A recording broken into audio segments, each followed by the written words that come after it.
আপনাদের প্রতি প্রত্যেকে জানে আন্তরিক আনন্দিত জয়গুরু।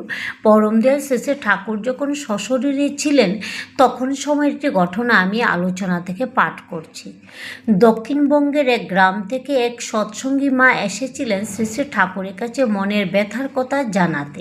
তিনি ঠাকুরকে জানান যে তাঁর আর বাঁচতে ইচ্ছা করে না। স্বামী, শ্বশুর, শাশুড়ি, ননদ, দেওর কেউ তাকে ভালোবাসে না। 3 বছর বিয়ের পরে সন্তান হয়নি বলে সবাই দুর্ব্যবহার করে। হাজার চেষ্টা করেন সকলে সেবা করে, সে কারুও মন পায় না। শেষে ঠাকুর সেই মাকে জিজ্ঞাসা করেন, মা তুই কচু শাক রাঁধতে পারিস?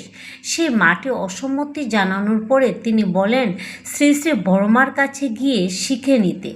শ্রী শ্রী বড়মার কাছে নিয়ে সেই মা কচু শাক, কচুর লতি, কচুর শিংটি ও আরও বহু পদ রান্না শিখে নেন কয়েকদিন ধরে। সেই সঙ্গে শ্রী শ্রী বড়মার কাছে স্বামী সেবা ও গুরুজনের সেবার কৌশলও শিখে নেন। 1.5-2 বছর পরে সেই মা আবার আশ্রমে এলেন সন্তান কুলে নিয়ে। মন আনন্দে ভরপুর, সব সময় মুখে হাসি।